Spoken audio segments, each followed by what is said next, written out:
Hey everyone, and a huge welcome to this explainer on dyslexia. This is made especially for all you brilliant apprentices over at Kent Business College. We're going to break down what dyslexia is, what it isn't, and honestly, why getting your head around it is a total game changer for everyone. Ready? Let's jump right in. All right, first things first, let's talk about what we think we know. Because let's be real, there are a lot of myths floating around about dyslexia, and our first job is to just clear the air a little. So let me ask you straight up. When I say the word dyslexia, what's the first image that pops into your head? Is it someone seeing letters kind of swimming around on the page, maybe mixing up their B's and D's? Yeah, that's the classic picture, but it's not the whole story. It's not even close, actually. Okay, let's bust myth number one. If you thought dyslexia was some super rare thing, check this out. Around 1 in 10 people have it. That means in a room with 10 of your fellow apprentices, it's pretty likely at least one person has a dyslexic way of thinking. So, yeah, you do the math. It is far from rare. So if it's not just that, what is it? Let's get to the real definition. And honestly, the best way to think about it is this. It's about different wiring, not defective wiring. It's a key distinction. Here it is. The big takeaway is that it's a lifelong difference in how the brain processes stuff.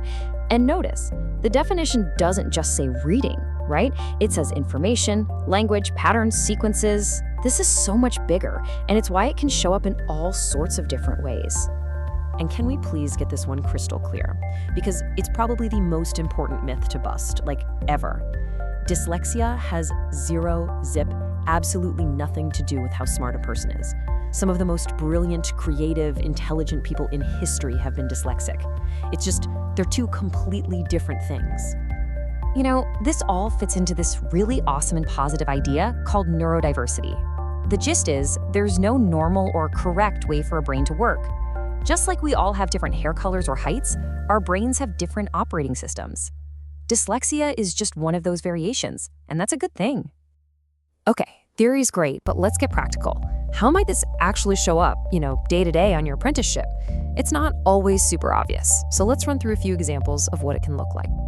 So picture this. You're in a fast-paced meeting. Someone's talking a mile a minute, and you see someone, or maybe it's you, finding it really tough to listen and write things down at the same time. That can be a classic sign. Or what about this one? Taking a bit more time, a bit more concentration to get that email or that report just right. It's not that the ideas aren't there, they absolutely are. It's just that the process of getting them from your brain onto the screen can take a little longer.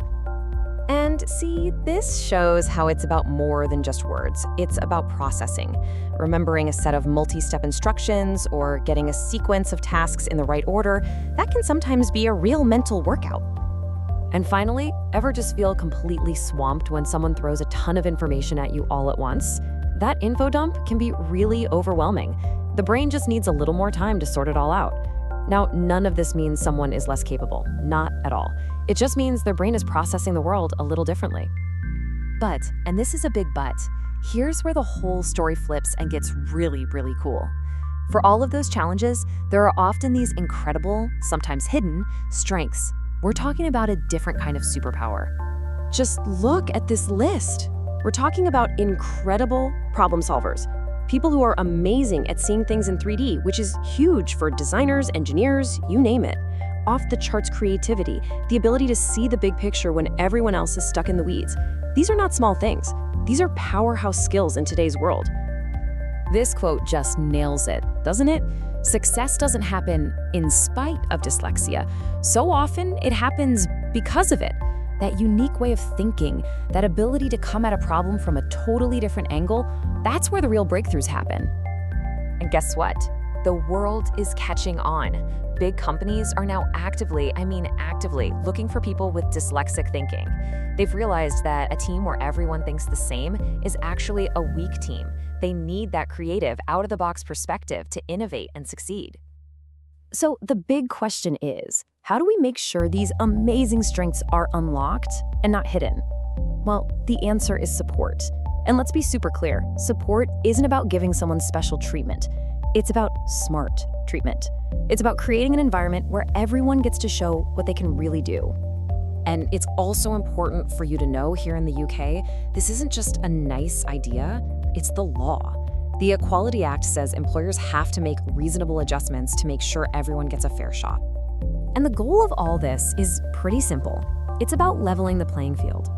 If someone gets extra time on a task, it's not to make it easier. It's to give them the runway they need to accurately show you their skills and knowledge. It's all about fairness. And the best part? The support we're talking about isn't complicated or expensive. It's simple stuff that, let's be honest, helps everybody. Things like giving clear instructions, using pictures and diagrams, breaking big projects into smaller pieces, and using all the amazing tech we already have, like speech to text. It's just smart. So I'm going to leave you with this question. Now that you know that dyslexia is this unique way of thinking, packed with these incredible superpowers, what's one small thing you can do?